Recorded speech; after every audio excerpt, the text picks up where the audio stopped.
Yes, sir. Another lovely, lively Thursday evening. What's up, fellas? Feeling nice, man. Not so Live from much. Atlanta stand, man. Out here in the A. You know what I'm saying? Feeling good, feeling blessed, black, highly favored. You know what I'm saying? Got the homies up here about to get our pod on, as we Absolutely. close in on 100 of them things. Yeah, episode number, what is this, 93? Episode number 93. Feels I good. like it. All right, Feels congratulations. Ladies, gentlemen, y'all already know what time it is. Like we usually do every Thursday night, man. Thursday night live on X, live on YouTube. It's your boys, the Ringside Club. 2/3 of the mightiest in the building. Of course, Peace the Bug out on assignment. This is the part of the show, however known as the show before the show, otherwise known as Survey Time. So, this is going to be a very AEW heavy episode. Going to sprinkle a little WWE conversation in. Really quick, survey to go around the ring is, we have the Wyatt Six. When the hell do the Wyatt Six actually step in the ropes, in the ring, to have a match? I'm just going to tell you, I have no fucking idea. I haven't seen anything outside of clips, so I don't know what's going on. But what say you, fellas? We'll let our guests go first. Oh. You want that one? Or? I mean, I have a guess. If they can, Okay. we've seen the long-term booking of WWE. Okay. War Games, Survivor Series. Wow. You actually took that right out of my mouth. Yeah. Of course, that was crazy. But yeah, that was, I definitely And it's what's been so great about this story is we've been so worried about the build up to the debut with the QR codes, with the teases and everything that's gone on from the production side of WWE. That, I mean, we really haven't put a whole lot of thought into when's the first match actually going to happen. And as I sit here right now, like I don't, it doesn't have to happen tomorrow for me. I mean, especially with what they, it's all about kind of the follow up to that first chapter. The debut was epic. They followed it up with something just as great a week later, and something that was very real, raw, and emotional. Yeah, they can continue to tug on those heartstrings for the next 5-6 months, and I would have no problem with it. I'm gonna go ahead and say, on a random episode of Monday Night Raw in the middle of August, because Survivor Series just seems so long from now. And what would it not be to not hear Michael Cole, Huskus the Big Boy, kicks out at 2? Come on. I'm with it. We don't know when the Wyatt Six is actually going to have their match, but we know when the show is starting. It's starting right now. Let's get it popping. Peace to y'all, it's the Ringside Club Pub. A.O. Blame Boogie, Chad Law. The power's back, triple power bomb. The big dog trio in the stream yard. Go outside, hit the venue guard. It's all love when you see us, Lord. Back to the pad, on air for the pod. Ringside Club, intro to the squad. Let the show start.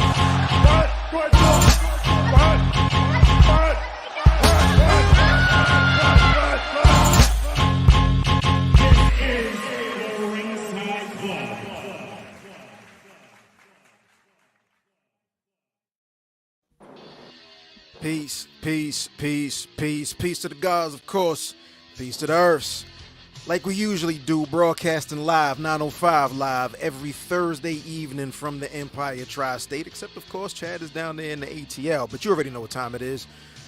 It's your boys, the Ringside Club. Before we do our introductions of our guests and reintroduce ourselves, I want to let everybody know that you can head over to theringsideclub.com. All the past episodes, all the future episodes are right there. We are, of course, across all podcast platforms, Spotify, Apple Podcasts, everywhere you get your podcasts, plus all social. We're on X, we're on YouTube, we're on Instagram, we're on TikTok, this, that, and the third. You want to come find us, we're probably there. We have a lot to talk about. There's 40 matches happening on Sunday, AEW Forbidden Door. It's going to be a 2-day fucking pay-per-view, more than likely. This is a predictions that should have been the episode. survey question: is when does AEW start having 2-day pay-per-views? Nah, when does AEW Forbidden Door 2024 actually end? I'm going Tuesday. Over or under Tuesday? Over. Yeah, exactly. Over. It ends when Dynamite starts. But yeah, man, my name is A.O. Baker. I believe I am defending the predictions championship for what it's worth. Damn it, man. Yeah, I just won it. I'm going to lose it. Who fucking cares? No. I mean, Chad, what's good? I'm feeling good, man. I had to catch Dynamite last night. Rather all over the place episode. What would it be Dynamite without just chaos, pandemonium, fucking this guy, that guy, luchador, Mexican, Japanese guy, Shingo Takagi, Okada. I don't know, man. Let's just get into this fucking prediction because I'm ready to roast, yo. I'm ready to rock. Man. Fellas, I'm gonna give you a disclaimer. Ayo is the New Japan analyst of the RSC. I am not. God, okay. That's all right. Yeah. And by New Japan analyst, that means I may watch one or two more pay-per-views than Chad does. It's like I ain't no damn expert. I just know some of the guys' names, man. That's all. But yeah, it wouldn't be an episode of the Ringside Club without some fire guests. We are joined by the fellas, the good fellas from the Wrestling Junkies podcast for this here episode number 93. Fellas, welcome to the Ringside Club. Thank you. Pleasure's all ours. Big fan of the platform. You know what I'm saying? We've been collaborating with a lot of different homies on the web. We want to make sure that even though we are just on Twitter, we want to make sure that you guys also are here virtually as well, connecting with us as well in these episodes, because it's not just Twitter. You know what I'm saying? We all are in the same wrestling space. We're probably all going to see each other at some of these events. I know some of y'all are in Cleveland, right? Or Cincinnati? Yes, we are. So y'all going to Cincinnati. Y'all gonna be, I'm sure y'all gonna be at SummerSlam. You know what I'm saying? Yes, we are. Oh, yeah. You know what I mean? So it's only right. So absolutely. And we'll talk more about that after predictions. Actually, no. Before that, what are y'all expectations for SummerSlam in Cleveland? It's 2 days this year, right? It's only the one this year. It's only one this year? Yeah, it's only one this year, yeah. Are y'all looking forward to SummerSlam in Cleveland? When was the last time that y'all been to any Cincinnati or Cleveland, any Ohio pay-per-views? When was the last time they had a pay-per-view in Ohio? There we go. Yeah. It was. I mean, we went to SummerSlam last year. I mean, that was just right across in Detroit, which was nice. I think last show that we went to, I think that was Dynamite. I think that was Jade's last night with the company. I think was the last show we went to. We went to the one in Indy. What was the one in Indy? But as far as shows in Ohio, Fastlane. Yeah, that one. Yeah. In Ohio, yes. Wrestling in Ohio is not big for whatever reason. Indianapolis just got a huge deal with SummerSlam, the Rumble, Mania coming. I'll be at all those. Two-night SummerSlam, a Rumble, a two-night Mania. That's a big deal. That's a big deal. I assume you fellas are going to be at all of those as well, right? Oh yeah, 100%. For sure. Thank you guys for having us on. It is past my bedtime, so that's how you know it is important. There are not many people that can get him to. I respect it. Bedtime is sacred. Sleep is sacred. Sleep is sacred. So yeah, man. Want to let you guys, Chris and Eric, just to let everybody know where they can find the podcast, where they can find you guys as far as social media is concerned, when you guys air top to bottom. Let everybody know. Go ahead, plug man. All right, got you. Follow us at Junkies Pod on Twitter, on Instagram at Wrestling Junkies Podcast. Like us on Facebook. Subscribe to us on YouTube. We're trying to get to 1,000 subscribers by the end of the year. We're at 262 right now, so we got some work cut out ahead of us, but we still got 6 months to do it, and we're gonna have some fun doing it.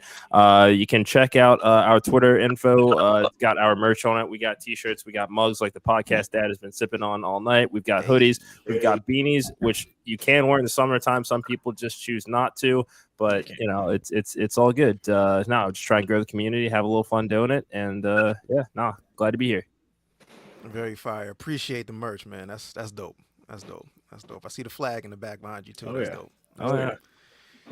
Continuity, gotta love it. Yeah, that's fine. I'm a shill. That's fine.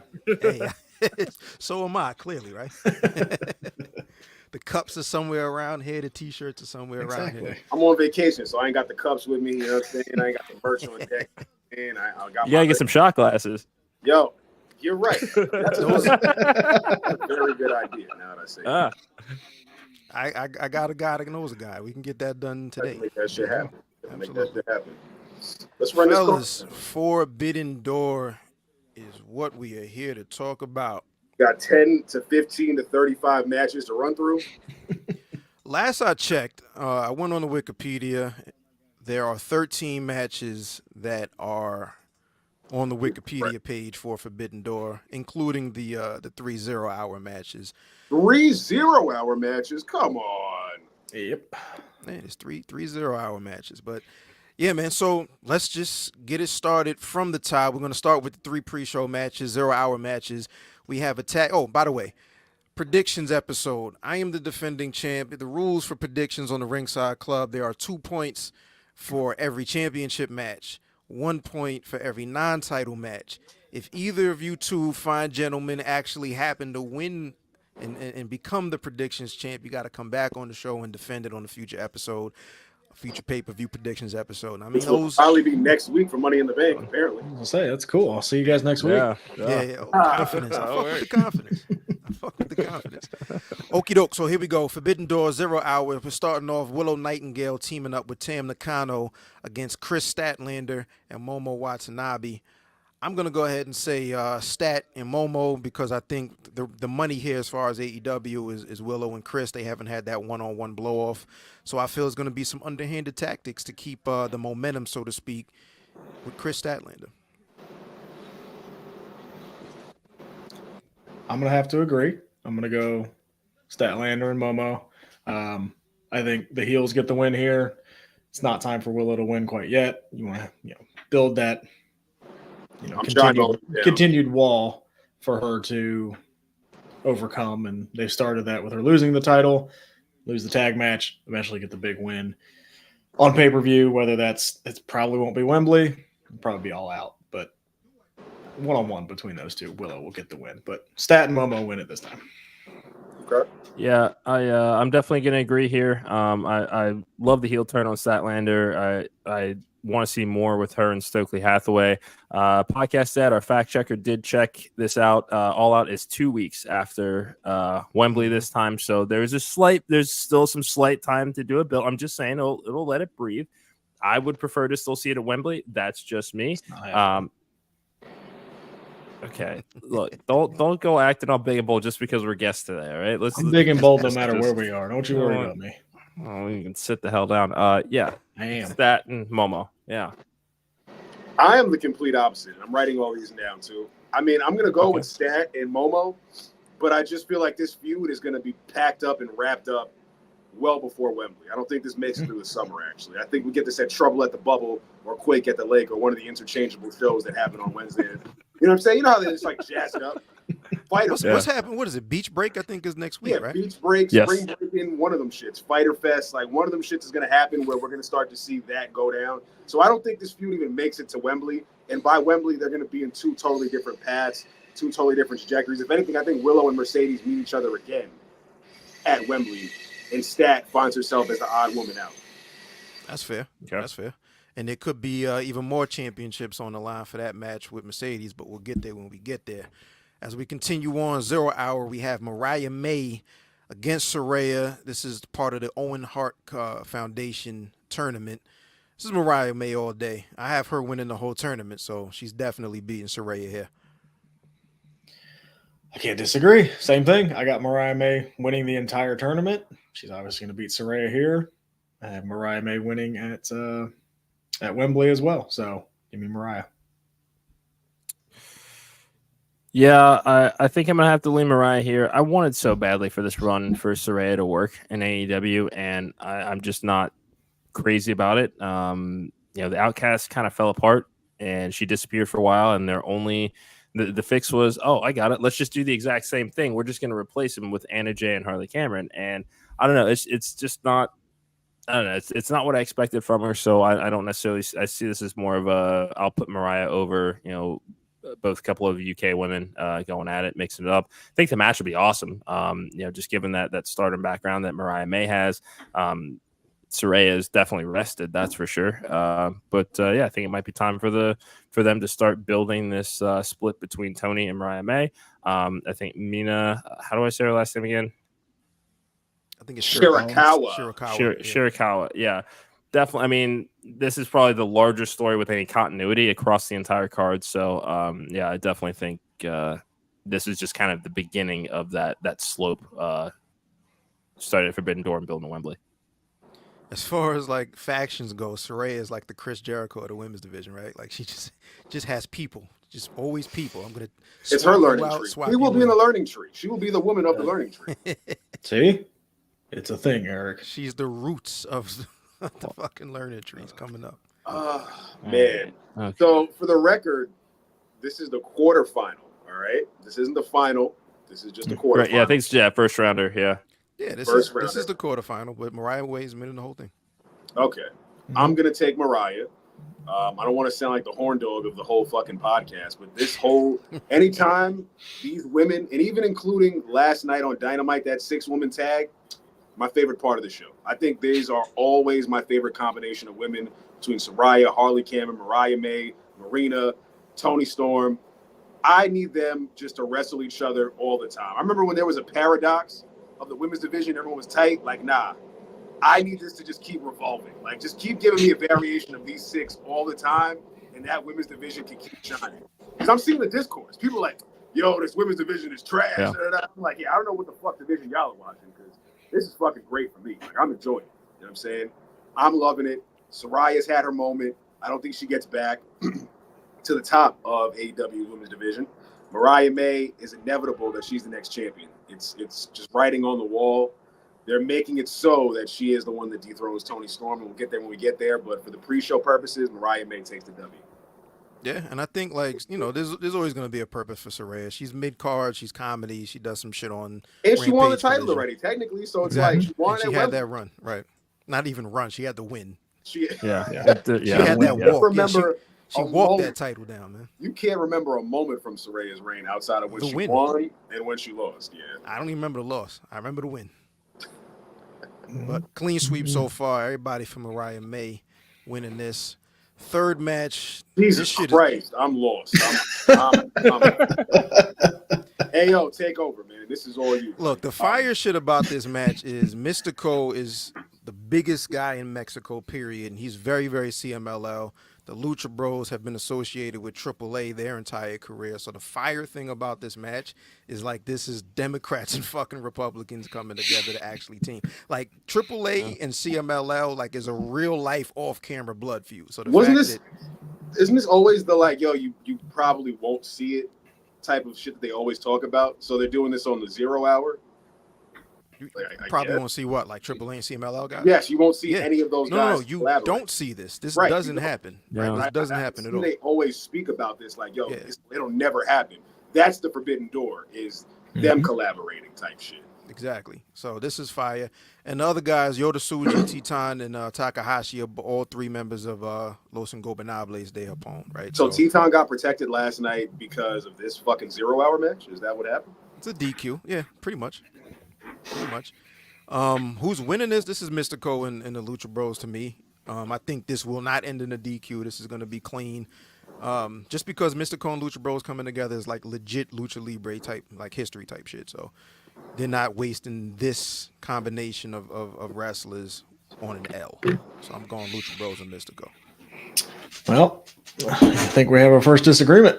Ooh. Let's go. AEW is wasting potential and wasting moments, so they're going to waste this moment. That's why those 3 are not going to win, because guess what? Who's going to take the pin? They don't care. Ray Phoenix? Exactly. It probably is going to be right, yeah. There's no negotiation there. It's not going to be Mystico. It could be Penta because he might be leaving, so who knows? But yeah, I think this will be a fun match. Crazy, high-flying, speed, everything you want. Like, it's going to be just nuts, but flip a coin. Realistically, who's going to win? But we need to start getting some points, so I'm going to disagree. I think I got Mystico pinning Titan, by the way. Okay. Because he's a CMLL guy as well. Yeah, I think I'm going to go Los Ingobernables de Japón, just because I like saying Los Ingobernables de Japón. Where's my hat? I should put my fucking Ingobernables hat on. It's somewhere around here. It's with the fucking cups. Yo, for the note purposes and for the briefing, I'm just putting the Japan niggas on the fucking. Like, these are the guys who are everyone's choosing, and that's who we got. I'm not writing Takahashi and the rest of those guys out on notes. I'm just going the Japanese crew for the sake of that one. And I'm going with Mystico and the Lucha Bros. I'm with AO. I see vision. You know what I'm saying? I think this is the rebirth of the Lucha Bros to try to keep Ray Phoenix and Penta happy, because, getting a match and a win on the 0 hour is clearly a way to make them happy and make them stay and want to stick around for more. You know what I'm saying? Potentially a tag team title run. Who knows? Trios title run. I personally, y'all have already seen on RSC at previous episodes that I have wanted Ray Phoenix and Penta to go to NXT and go to WWE and take their talents there, because I think they would thrive out so much better there. Much the discourse online. So I just think, you know, what better way than to just give them the W here to make everyone believe that they're going to stick around for more. And if we're also going to have the heels win for the most part, I mean, besides Mariah May, then I think it'd be fine to give Mystico and Lucha Bros a win here to make everyone happy on the pre-show. You know, to give them a yay type of moment. You know what I'm saying? A good feel-good moment. The match will probably be really good, too. I'm not going to knock the match, and the quality will be good. The match is going to be fire. Match is going to be fire. I think the match will definitely be a surprise to most people. So I'm going to just go ahead and rock with that. I'm taking the AAA CMLL collab. Got it. Now, right before I bring this back up, those are the 3 matches that are on the pre-show. Moving into the actual main card, the pay-per-view, what match is everybody looking forward to the most? Is there one match that stands out that you're like, all right, if I'm watching this, I'm going to make sure I'm stationary to make sure I get this match in? And what is that match? So it's going to be about 8 hours in, but I want to see Swerve and Will Ospreay. Like, that's the match I want to see. I know it's going to be great. We'll talk about it when we get there, but the match is going to be awesome. Yeah, I think that's it for me too. Honorable mention would be ZSJ and Orange Cassidy. But yeah, Swerve and Ospreay just has me nervous. It's really, really early to book this, and that's what's got me. I agree with the Saber. I'm a Saber guy, period. So if he's wrestling, I'm watching. I'm gonna go Saber and Orange Cassidy, just because like the styles are gonna be really, really interesting, you know. So I think that's gonna be dope. Chad, what match are you looking forward to the most here? Swerve and Ospreay, no question. Swerve and Ospreay for me, I think, is really the match that I'm most excited about. Great main event, loading. The match is gonna be heat. Whether it has a screwy finish, a clean finish. That's the only notable match on this pay-per-view that I can actually say, like, yo, I'm excited for that match. I've never seen it before. Yeah. And I think they're going to deliver. They're going to live up to expectations, and it'll be Swerve's best match to date. It'll be another banger after banger in Ospreay's whole fucking catalog. And it'll be 2 names that I actually know and care about on this whole fucking product, this whole show. So. Right up. All right, main card, Forbidden Door, the pay-per-view. Let's start out with the AEW Women's World Championship. We have Toni Storm defending that title against Mina Shirakawa. And the real story here is really Mariah May. She's kind of caught in the middle. She is the prize, even more so than the actual title here. I'm going Toni Storm. She's retaining. Mina's not beating Toni Storm because Mariah is going to beat Toni, like we talked about earlier. Match is going to be really, really fire, though. Does this actually have interference? Like, does Mariah pick a side here, or is this just a clean victory? I don't think that she will mean to pick a side. Yeah, I can see that. It'll happen. Something unintentional is going to happen, especially depending on the finish of the 0 hour match as well. But I do think, you know, if they're playing it up that she's going to be neutral, she ain't going to be neutral. Or if she isn't, it's just going to be something that she's going to try to explain away that Toni just isn't going to buy. But I mean, the big selling point of this match is Stardom legend versus, you know, Stardom, you know, superstar right now. Like, and I think that's a selling point right now. So yeah, I'm going with Toni. Yeah, I'm gonna also go with Toni Storm. I think she walks into Wembley with the championship, and I think her opponent's gonna be Mariah May. So I can't see Mina winning this because we talked about it today on our show. I don't see any New Japan wrestlers winning any AEW championships. I just don't see it happening. So Correct. Correct. I'm going to go Toni Storm.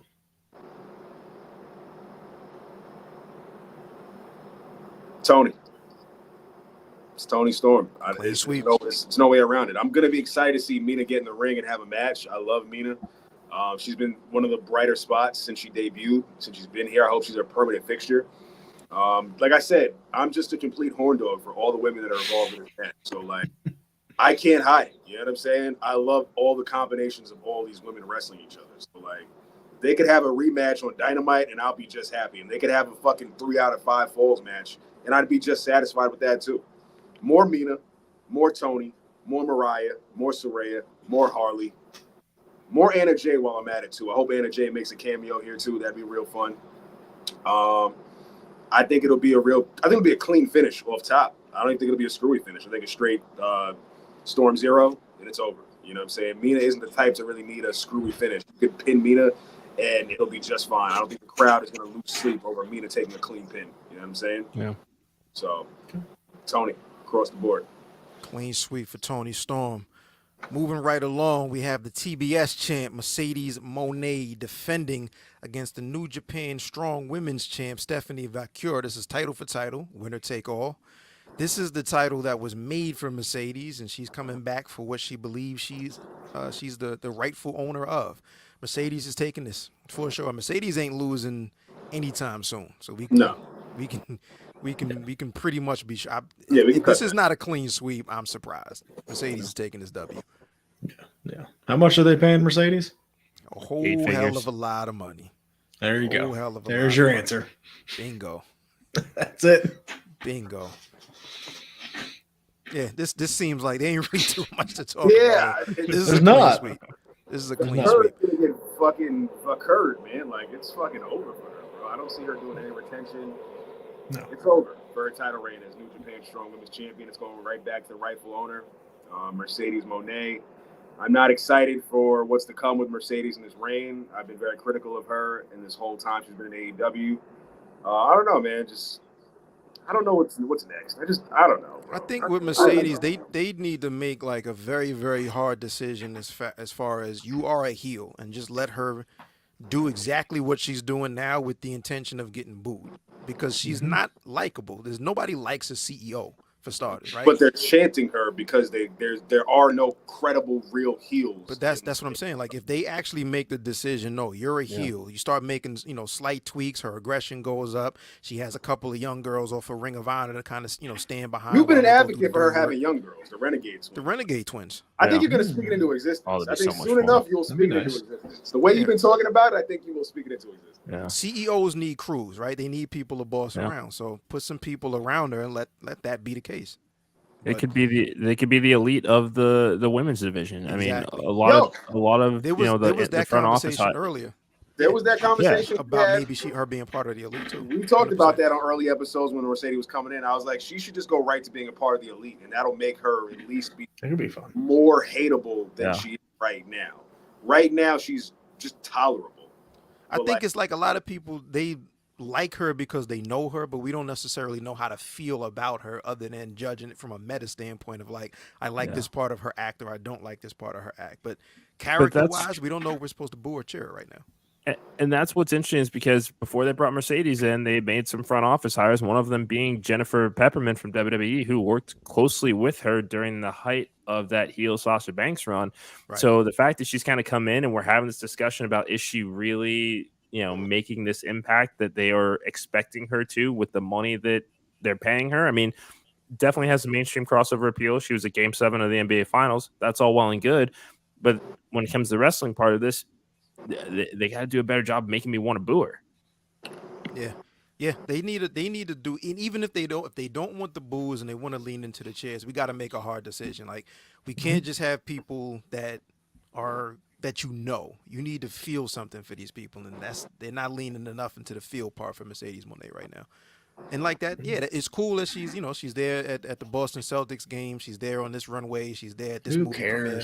But that shit obviously is not translating in the eyes and ears on the TV shows. You know what I mean? No, because it's not. Because they're not getting viewers and they're not selling out arenas. So who cares if she's at Game 7? That's good for her, not AEW. Exactly. Yeah. It's neutral for AEW. The majority of people have probably said, who the fuck is Stephanie Vaquer? Who is she? Like, who is Stephanie Vaquer to even make me feel like she has a chance to beat Mercedes Moné? Like, I think it goes back to like this whole talk about like, yo, if you know AEW, yes, like you should just know the people are ready. It just goes along with the flow, et cetera, et cetera. There's clearly a chink in that armor, And it showed on that Ultimo Guerrero match with Okada. He's been unmasked. So how the fuck does he have a mask on again? Right. Well, that's the problem with Mercedes is who on that roster is going to beat Mercedes right now? Nobody. If they're teeing this up for Willow, she's the only person like moving right now as far as like full circle story, as far as this championship. As far as this championship that she's about to beat Stephanie for. If you want to actually elevate somebody up to the next level, it's going to have to be Willow. Otherwise, it's going to be somebody that's returning like a Britt Baker if she's healthy or a Jamie Hayter if she's healthy.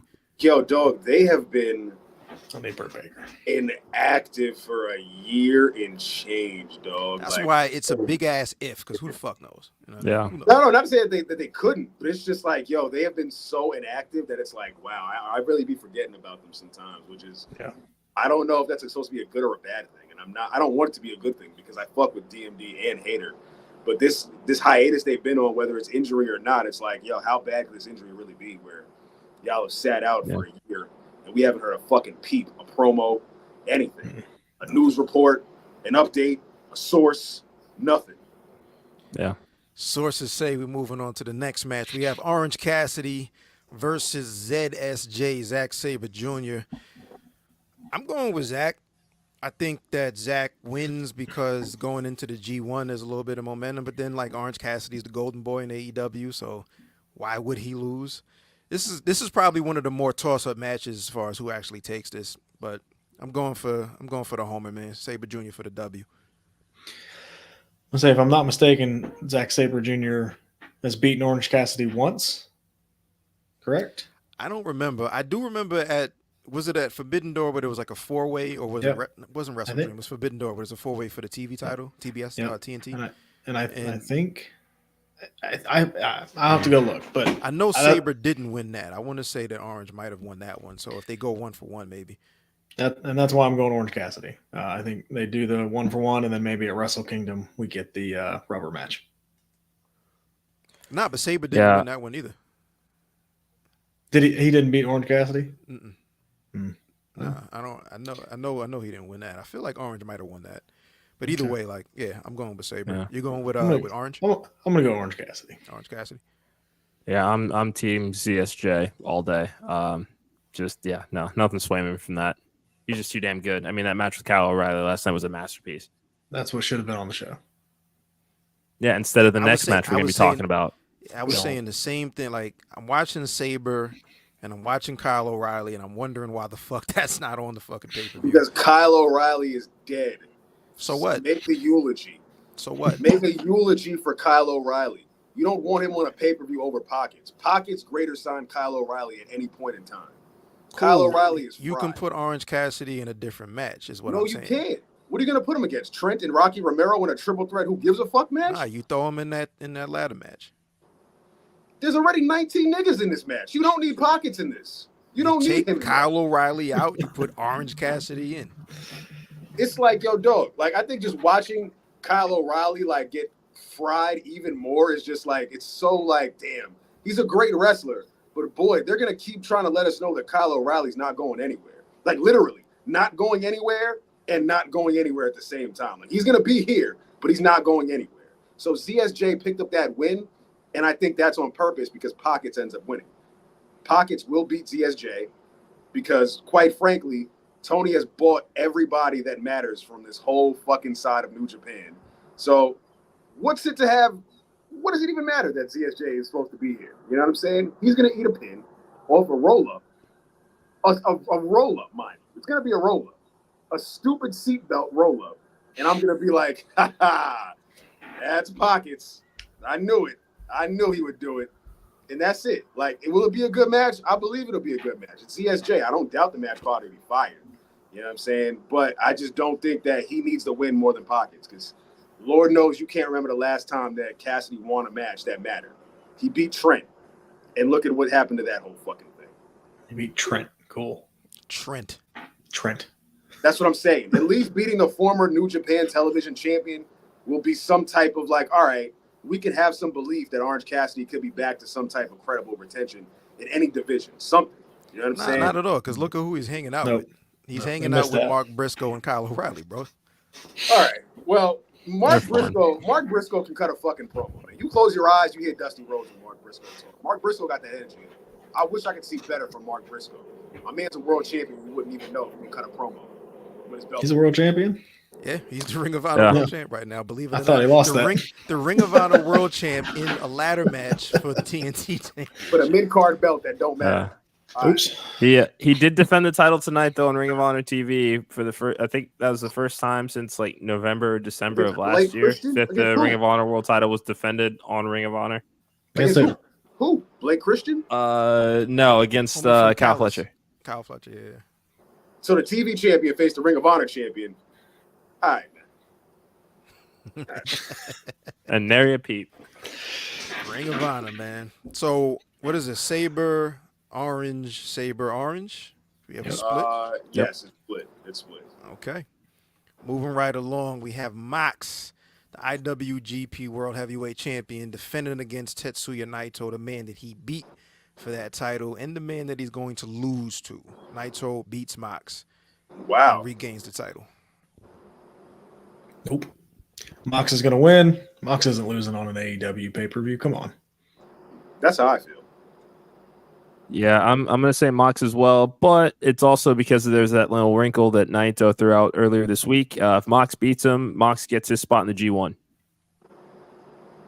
And Mox is not doing the G1. Although I don't think it happened. I think Mox is doing the G1. Yeah, I wouldn't be mad at it. I just, he's not like he's really doing too much over in AEW outside of holding this title anyway. But no, I still got Naito. I'm going with Naito. I'm going Moxley. There's nothing else to it. He's had the belt for a little minute now. He hasn't really had the most notable reign, I guess. Defenses, really.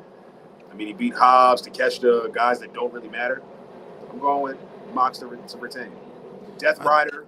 I think like Naito wins here because that is really the feud of his reign. Like it's Mox and Naito, and there's nothing else that's really hot in New Japan for Mox to do and anybody for him to defend it against. So he's going to drop it to the guy that he beat. Mox's going to drop it to Uno. Is so cooked that even Moxley is the world champion of that company. Like, that shit is so remarkable to me that Tony Khan took everybody that matters from that company, and now we've just got a who's who of motherfuckers on this whole pay-per-view of like, yo, Zha, he's facing this guy. Like, come on, you know who he is, right? You give him a video package on Rampage. Like, it's remarkable to me that the New Japan roster is so depleted that, like, I don't believe anyone wins their matches. Like, off top, I don't think anyone on New Japan side wins. And if they do, I'm just kind of going to be like, like ZSJ could be the only win that matters in this whole pay-per-view, and nobody would bat an eyelash. It would be like, all right, it was expected. It's against Orange Cassidy. How can we, you know what I mean? But anybody else, I'm just like, yo, there's no way that anyone is beating anyone on an AEW contract in this pay-per-view. Like, I just don't see it happening. I'd be very, very surprised if this happens. But I mean, crazy things have happened. And I'm not the predictions champion anymore, so clearly I don't know what the fuck I'm talking about sometimes. None of us do, man. We have 3 for Mox, 1 for Naito. Moving right along, MJF versus HSRO. This match pisses me off, right? This match pisses me off. Yep, me too. When HSRO and a lot of these CMLL, HSRO, it was Mystico, specifically those two. I forget, Hijo del Wagner Jr., I believe, was another one. The point being, that first 3 or 4 guys that came in that got involved with the BCC should have just been them. Let's not make this a full-out CMLL thing. Let's actually focus on the people and get them some wins so people can buy into them. HSRO is somebody that I became a fan of, followed him, watched his matches. By the way, his match against Sabre and CMLL over the weekend was fucking flames. If you haven't seen that, make sure you watch that. There's no heat right here because nobody believes that HSRO has a chance to win, and he doesn't. MJF all day. I'm pretty sure this is going to be a clean sweep here. I'd be surprised if anybody picks HSRO. In Long Island, MJF, he's not losing this match. But there's no doubt, and that's the point. You're supposed to build this up so this could go either way. And HSRO has lost more than he's won since he's been in AEW. So, MJF. Yeah, I don't understand this match. Wait, is this the best use of MJF? No, you bring MJF back, he gets a big pop, and now he's doing this. What does this build to? Nothing. Like what? I don't understand. So much so, like on the promo on Dynamite, he's like, "Yeah, I'm a poorly drawn character." And then what we're gonna do it all in? He just breezed by this match in 10 seconds. You know what I mean? So he's not doing this match any favors. Nor is the booking in Tony Khan. Like this is a complete waste. No, it's fine. Tony Khan's got him signed, so it's fine. Who cares? Here's what I would say about this, though. I mean, I feel like with Forbidden Door, and yes, AEW is now, this is their first year of the every month having a pay-per-view and wanting to build towards something. I have no problem looking at Forbidden Door as essentially kind of an all-star game. Yeah, there are some matches that are going to have some stories with implications that go into all in all. Would you let me finish? No. You can interrupt me. Okay. Whatever. Look, all that I'm saying is not every match has to have some stake or something behind it, at least not for me anyway. I mean, I think this is one show because there are multiple promotions involved. It's just a super card. I'm gonna look at it as an all-star game. People gotta pay $50-something for this. This is a pay-per-view. What do you mean throw away a fucking pay-per-view, yo? No, look, I agree to this extent, right? I agree. Like I look at this 100% as like the all-star game, especially involving a third promotion now because it's just been New Japan and AEW. That's not my issue here. My issue is I don't believe for a second that Hechicero has a chance to win because they hasn't presented him as somebody that wins against anybody notable. That's my only issue here. You can be confused about ZSJ and Pockets because they have previous history together, and you don't know who can win because either man could win. Either man needs to win against each other. This right here, come on. MJF could have just stayed off the card. Matter of fact, you could have just had MJF be advertised as a promo, and he would have been just fine, as is. Hechicero has been wrestling since 2001, I believe. He's credible in his reign and his era of time and where he wrestles at. But otherwise, in AEW and to the common fan that's just tuning in, and I've talked to a couple people that are not the most savvy in wrestling promotions outside of WWE and AEW, who are just like, who is this giant guy with a mask on that's fighting MJF? Like, am I supposed to believe he's going to beat the former world heavyweight champion in his hometown? No, not at all. Not a fucking chance. Hechicero there to take an L and just to keep building up MJF's win-loss record. Because for anyone at home, win-loss record still matters in AEW, right? I think the rankings are still there. You know what I'm saying? No, they don't. You know what I mean? No. And I think it's pretty obvious too. It's still pretty obvious too, because if you look at the graphic there, you have AEW and you have New Japan. Where is CMLL? Oh, they're not advertised. Oh, good call. True. Like, and Eric, I understand where you're coming from, that they want this to be an all-star game, but then just do that. But this is not like a dream match, so it's like I just feel like they could have done something better with one of their bigger stars on the show. I'll do you one better. Pause. MJF and Roosh could have been this match right here instead of a throwaway. They won't let Roosh on. Why can't Roosh be on? The company won't let him on. Yeah, Roosh has had issues with all of those companies. Yeah. You know what I mean? Okay, so that's why. But it's like in order to make the all-star game, you have to do all-star shit and have all-star stats during the season. So in order for Hechicero as an all-star and MJF as an all-star to kind of be on equal footing, both of them would have to be presented as an all-star. And Hechicero hasn't had any marquee wins. He's nice as hell. He's done dope shit. I've seen, like, when they've done the Fantastica Mania tours over in New Japan, really, really dope matches. Like I mentioned with the Sabre match, there was a really, really dope match that he won. He just beat Sabre. He tapped him out. It was the best of 2 out of 3 falls. First fall, he tapped Sabre out. Bryan Danielson couldn't do that. They didn't even mention that shit on TV. When they're running down the card. So it's like these like little details. I think I got a question before we continue, because we talk a lot here and there about things that AEW could be doing for a common fan, let's say. I'm not a common fan, so I really don't give a fuck what a common fan knows and doesn't know. Is there an identity issue with AEW, right? I think AEW is like a really well-funded hardcore fans promotion, and that's the way that they carry themselves. And I think they've lost their identity quite a bit since probably letting that online criticism get to them about what they should be doing storyline wise. And I think that they've kind of, mixed in a bit more of the sports entertainment, and it hasn't worked, and the numbers have gone down since doing that. So I think it's like an identity thing. So like, should we be catering to people that don't know who Hechicero is, or should we really just go left back the direction that we were going and say, no, this is for the sickos, quote unquote, but actually for real, and not play into some of the bullshit that they do? What say y'all? I mean, what you also have to look at is, they're not the new kids on the block anymore. That's the big thing, is like they're finally out of that. They were brand new. Like, no one ever thought in the era of Vince McMahon that a new company would come along in the way that be so well funded that they can go right to having a TV deal. And that got them a lot of attention, and because it was something different, and WWE's storytelling and product overall weren't great at the time. So it was nice to have that alternative. It still very much is.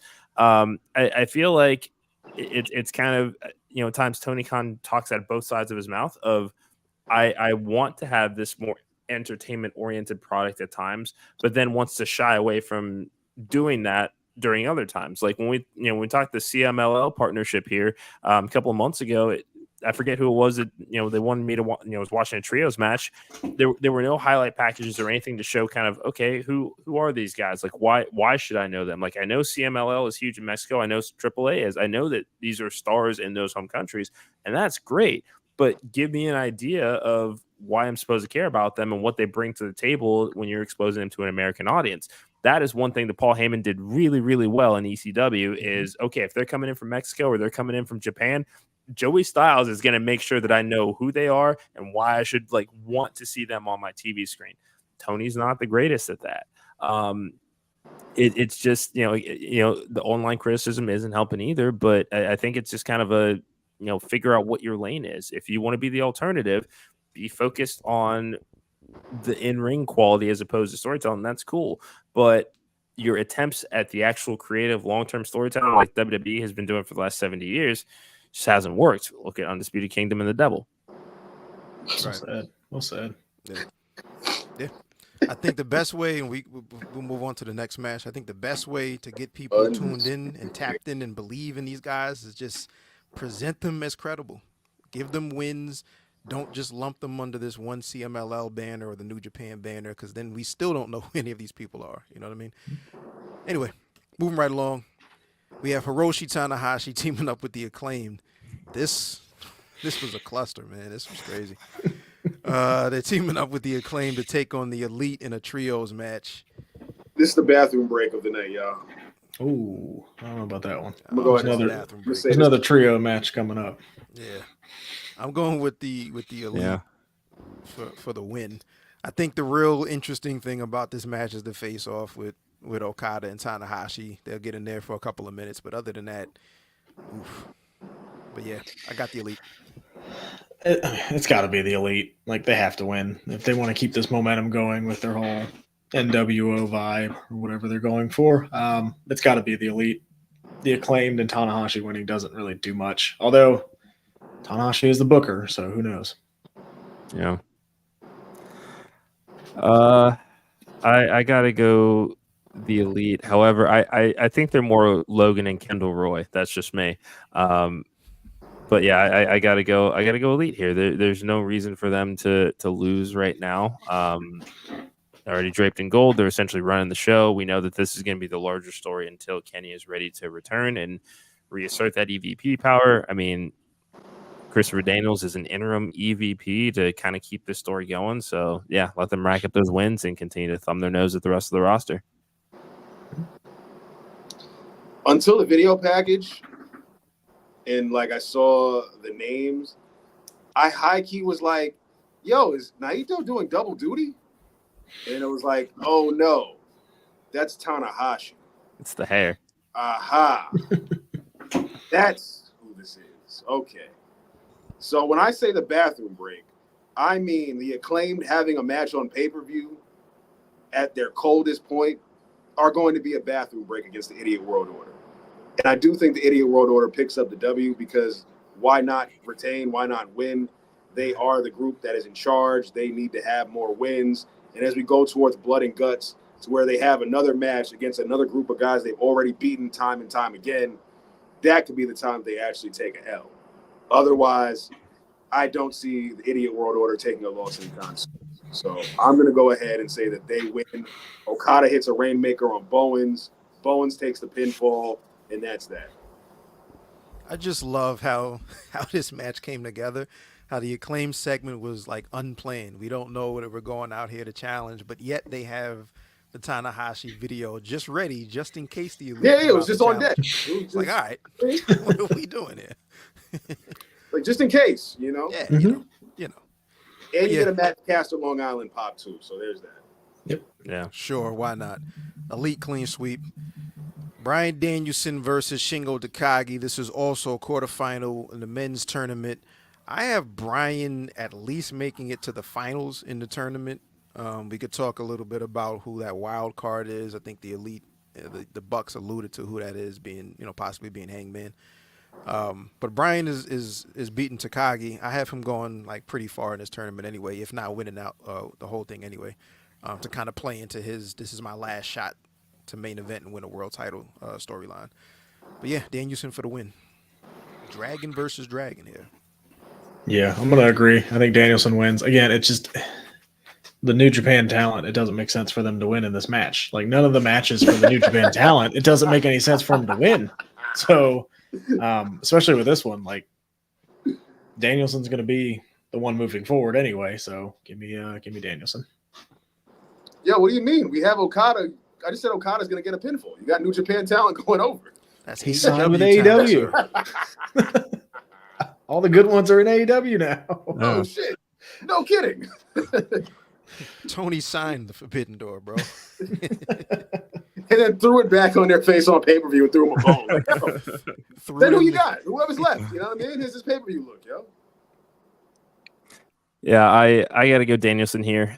This is very much this last however long is left on the contract. I mean, we're into the matter of months now, I feel like, at this point. But it's very much given that Shawn Michaels energy. It was hard to say goodbye then. It's going to be hard to say goodbye now.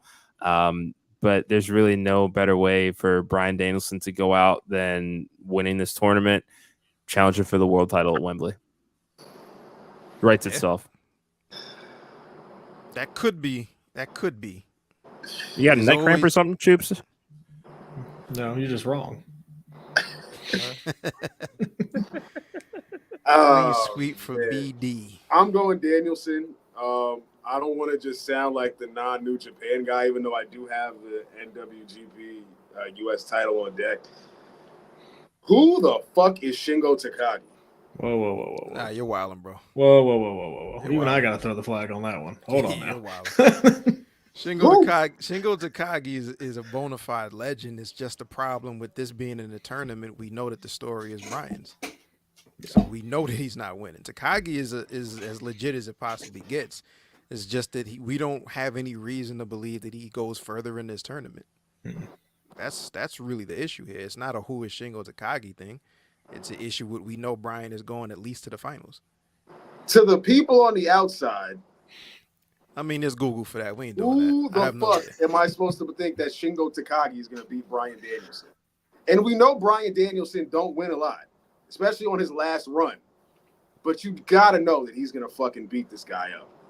I don't think Shingo Takagi has a chance in hell. And we all know this. So, again, it is a clean sweep.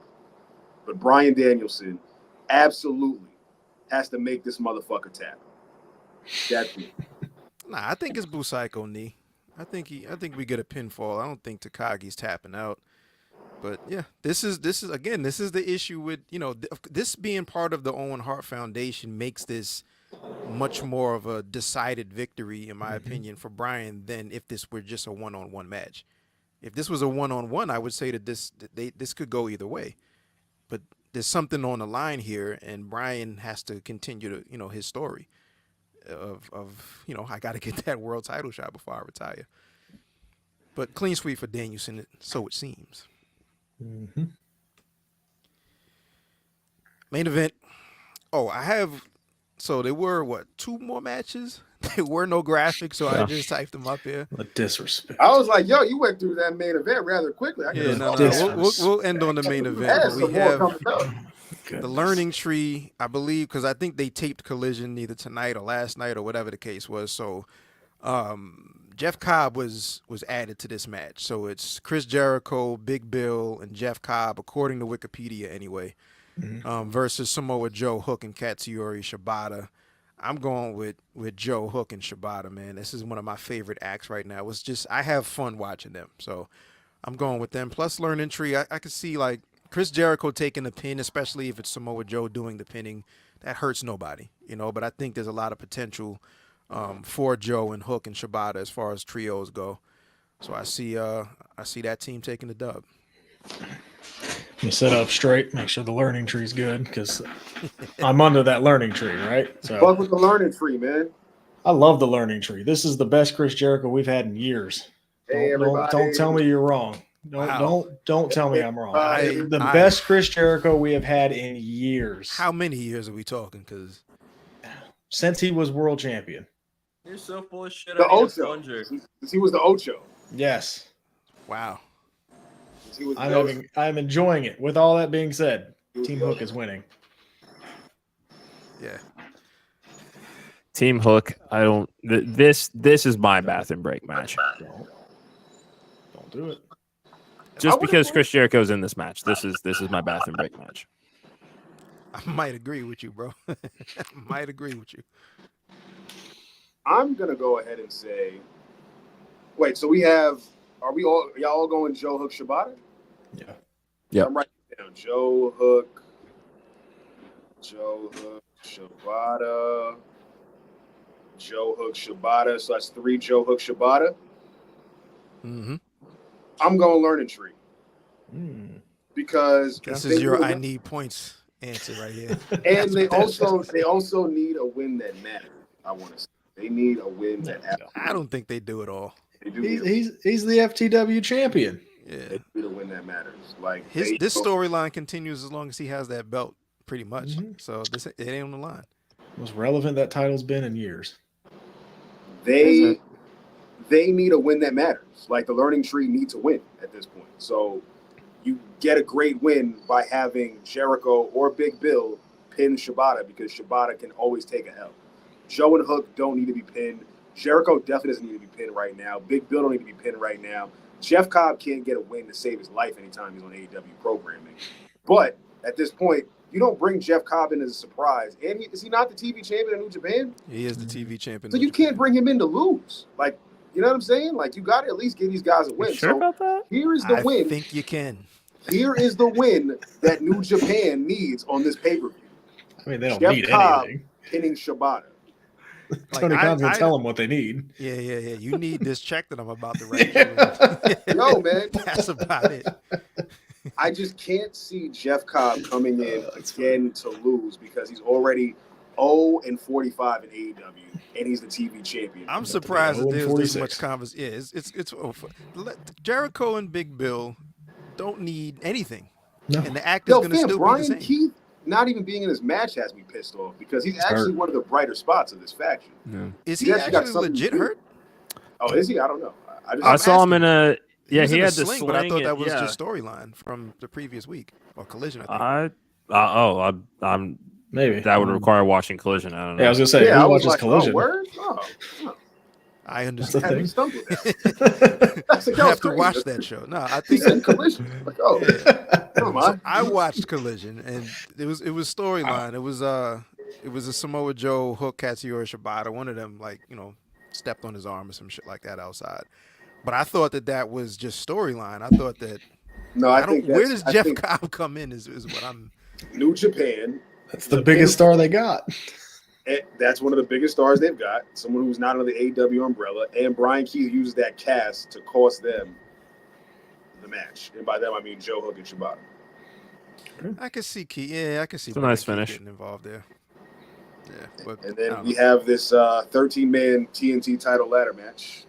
New TNT champ will be crowned. 6 guys: Takeshita, Mark Briscoe, Jack Perry, Dante Martin, Leo Rush, and El Phantasmo. This can already looks... tell one guy who's not winning this match. Yeah, well, tell two guys who's not winning this match. I might even tell three guys who aren't winning this match. Definitely two. This looks obviously pretty earmarked for Mr. Jack Perry. That's what I'm saying. This looks like Mr. Jack Perry walks away with the TNT title. No. What is it? New champion gets 2 points. Takeshita. They got to give this guy something. He pinned Kenny Omega twice in 1 week. And what have they done with him since? Yo, he pinned Chris Jericho too. Don't forget that. Nothing. They haven't done anything with him. Give him this title. Let him do something. Because if you drop the ball on him, he will go to WWE and they will make him a star. So how's that working out with Shinsuke? You got Jack Perry. He had a great first night. All right. Jack Perry had that one great night in NXT. All right. It's Jack Perry. What's the next one? What are we doing? It's Takeshita. You got Takeshita. I do. I'm going to say Jack Perry. Jack Perry. Oh, man, this is tough. Like, I know Phantasmo's not winning. I know Dante Martin's not winning. And I know Leo Rushing. Mark Briscoe doesn't have to win because he has a belt already. So it really comes down to Jack Perry and Takeshita. This is tough. Takeshita doesn't ever really win anything that matters. And Jack Perry winning only makes the most sense because this now gives the Idiot World Order all the belts that matter in AEW. So, damn, process of elimination. Jack Perry. Do belts matter in AEW? I mean, there's like 800 of them. Everyone's got one, but Jack Perry has had none of them. You know what I'm saying? He's had a forgettable tag title reign. If they did win the tag titles at one point, I don't remember if they did. They did early, so yeah. Don't remember that one. So it only makes sense, you know what I'm saying? After the expunging of CM Punk from AEW, you reward Jack Perry with a title reign and a top spot on our programming of AEW. So until Cope Man comes back and faces Jack Perry to help put over that young talent, I think this is what we got here. It's gonna be that long? Jeez. Yeah. They're definitely going for the optics. Everybody in the elite holding the title before something. That's what I'm saying. Yeah, that's what that'd be great mid-card stable. Love it. With EVP powers. Great. The Continental Inter-Euro Continental Breakfast Champion, Okada himself, and the TNT champ. I wonder if the TNT title gets defended now. Or will it just go back to how the patriarchy and how Christian had it, where there was no title defenses until Christian felt like defending it? If Jack Perry wins. That card graphic, by the way, is fucking insane. Nah, I had to double up. That's why I didn't put it up. That is. I know. It's doubled up, but like that is a fucking insane card, though. Like, a lot going on there. Yeah, drink water, man. Everybody needs to hydrate and stretch. Not too much though. This is exactly. Unless you're strategically drinking water for the bathroom break match of your choice. Main event, AEW World Championship. We have the international champ Will Ospreay trying to beat Swerve Strickland. He is the current AEW World Champ. It's a Swerve all day. I think MJF gets involved. I think that's the feud going into Wembley is Ospreay and MJF. I think Ospreay loses this title to Danny Garcia because of MJF. MJF gets involved in some way, shape, or form, either this match or on Dynamite. He costs Ospreay something. So that could be that. I've been on the signature move earlier this week, last week, whenever I put that out. I said one interesting thing about this story could be Will Ospreay hesitating to use the Tiger Driver 91 and Swerve being the vicious guy out of the more vicious guy out of the two of these guys. He capitalizes on that. But I think they've played their hand a little bit early. They didn't need to play their hand as early as they did.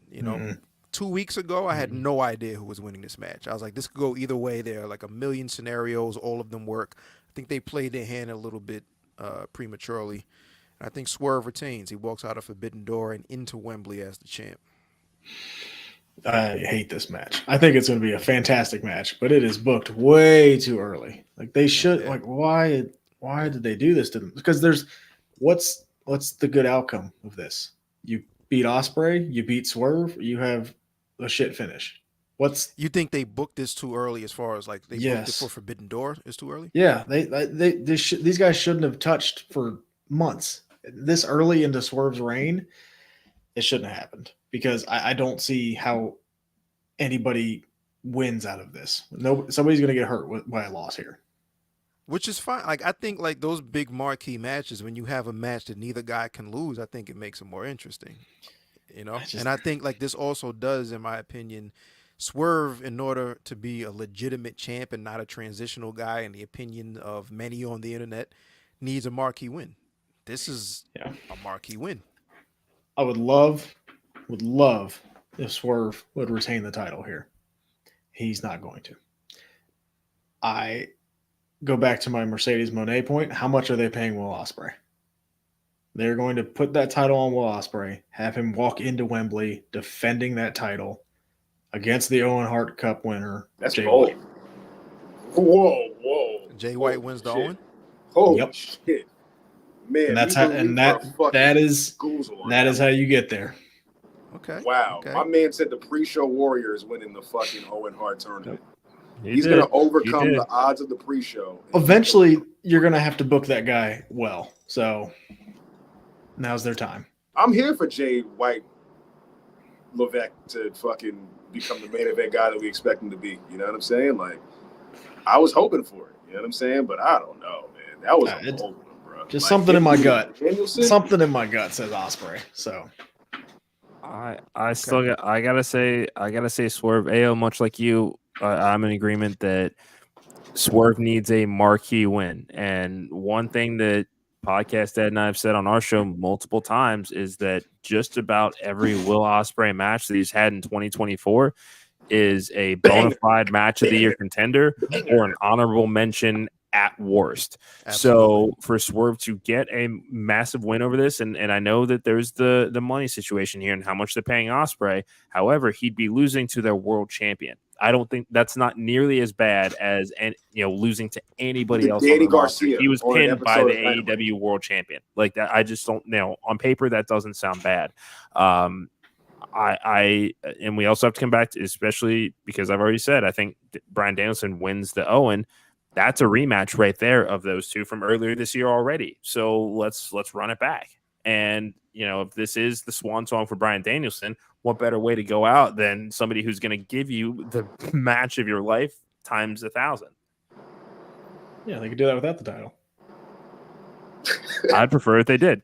Just something in my gut, man, says Ospreay, and something, I don't know why, in the back of my mind is saying Hangman's going to get involved somehow. I think Hangman is the wild card. I think he might show up here and cost Swerve, and that's how you get the blood and guts too. When you got Hangman, that's when you also get MJF as the defense, and that's where we end up having random tag team matches on Dynamite for the next couple of weeks between all four of them, as they fight for the World Heavyweight title, but also not fight for the World Heavyweight title, while Ospreay still has the international title that eventually has to go to somebody else that's not anywhere credible of beating him, like Danny Garcia. But you got to get the belt off him at some point. I don't see Ospreay being a double champ, and Swerve needs a win that matters. And this is the win that matters for Swerve. This isn't just an interchangeable win. This is the guy, Will Ospreay, who arguably is more over than Strickland right now entirely. So Swerve needs that win. He needs the pinfall. He needs the crowd to be like, oh, damn, this match was fire, but I kind of wanted Will to win. Like, I think Will can afford this loss because he can just bounce back and still say, hey, I am an AEW belt holder. To PD's point, everyone's got a fucking belt here. So, what does it really matter? Everyone's a champion in AEW. So Ospreay can still hold his head high and still be like, I still got the international title. Open challenge on Wednesday on Dynamite. Who wants it? I think got Daniel Garcia on Daniel Wednesday. Garcia lined up. Yeah. Garcia's lined up on Wednesday. Yes. I think Swerve wins. I think MJF gets involved on Wednesday and costs Ospreay that title to Danny Garcia. I think Hangman is the wild card and wins the tournament. We get Swerve and Hangman for the title at Wembley. We have Ospreay and MJF feuding, and then Danny Garcia is the international champion, and he's in with whoever he's in. But what happens to the Owen Hart winner? Where does the that Owen go? Hart winner gets the title shot at Wembley. Hangman wins the Owen. as the wild card. That's tough, man. Against Bryan Danielson. Like, where does this leave Bryan Danielson? I guess Nigel? Yeah. Yeah. That's not a bad option. Shit. This is the good problem. AEW's main event scene is good problems. You know what I'm saying? The rest of the card sometimes is a little bit fucking confusing and flustering, but the main event scene to me is always one of the more enjoyable parts. So like I said, this is the match I'm looking forward to. It's going to be a banger. And we got our point tiebreakers as well, too. Wait, 5 points. Who'd you pick, Chad?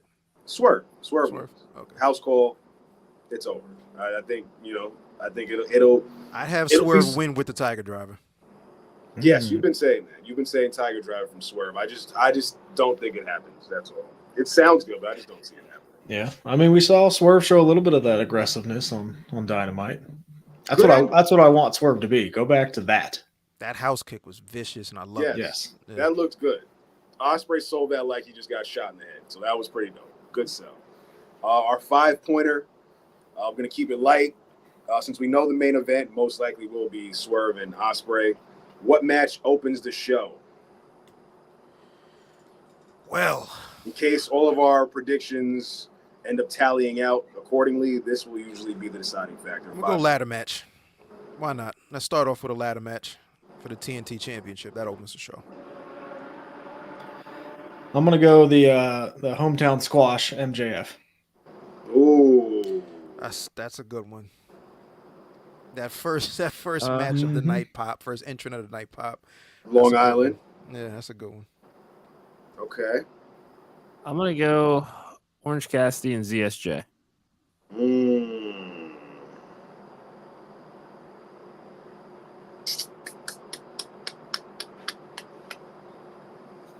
I'm going to go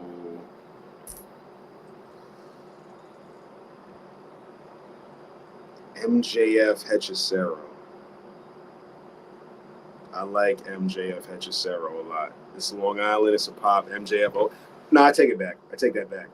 I take it back. I'm going to go with the wild card. Bryan Danielson and Shingo Takagi. I can see that too. I can see Bryan getting in and out of there. Yes. I think and somehow he's still on commentary at some random point, later on in the night, right? He main evented last Forbidden Door. He main evented last Forbidden Door, so I think this one will be him opening the Forbidden Door show to having a banger of a match. So that's my five. That's what we're running with. That is Forbidden Door 2024. God damn, that's a lot of matches, man. I think it's less than last year, though. Well, they still have. I'm sure they're going to announce more. I have no doubt in my mind that we're going to have 4 pre-show matches somehow. There's going to, another 2 matches on the main card. You know how it is. No, thank you.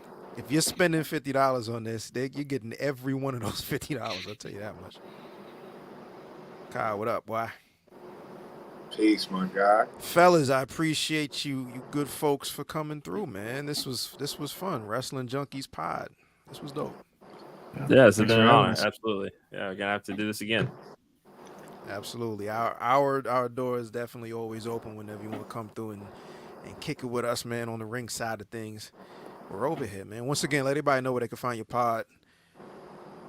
Yeah, absolutely. Follow us at Junkies Pod on X, at Wrestling Junkies Podcast on Instagram, like us on Facebook, subscribe to our YouTube channel, trying to get to 1,000 by the end of the year. And we need everybody's help to do that. We're about 265 right now, so we got some work ahead of us, but we like a challenge. But yeah, we absolutely need you guys' help.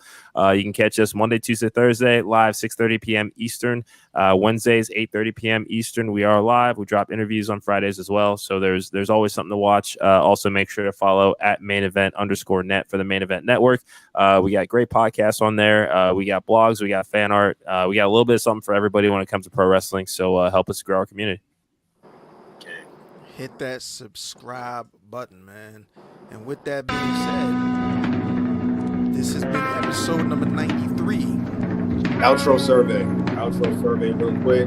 I hit the damn music, man. No, but we gotta hit with the outro survey. It's only right. We always do it.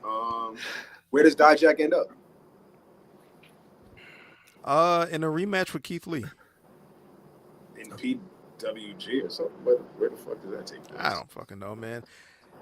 Look, AEW doesn't need to sign any more human beings. So No. Get your money.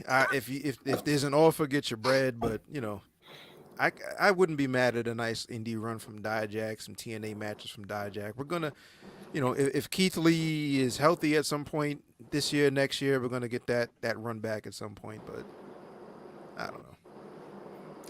Yeah, I'd like to see him on the Indies. Action Wrestling would be a great place for him to go hang out down Tyrone, Georgia. So Matt Griffin, if you're watching, let's have a chat about that. I can't wait to see him back on NXT. We're getting worked. You might not be wrong, actually. You might not be wrong. I'm going to go with TNA. I think he's going to be pummeling Matt Hardy, in a couple of weeks. I think he'll show up in no time, and he will be a very good pickup for TNA. Like, you don't need to be in AEW. I think he will hold it down in TNA very well. So I'm going TNA for Dijak. Him and Hammerstone will be a great match. Now that I think about that, I think really him cool. And Santana, him and Dijak, him and Moose. Yeah. The main event scene needs a lot more people because Matt Hardy, bloody hell, cannot keep getting fucking title matches in that damn company. So I'm here for Dijak, who's having to put TNA back on the map. So same thing about NXT. Trick needs some challengers. You got Sean Spears, man. Come on, what you want to do? Chairman. When there's a Sean Spear reference on the show, it's time. That's our cue. To get the hell out of here. For the Wrestling Junkies, for the Ringside Club, we are at it. Peace.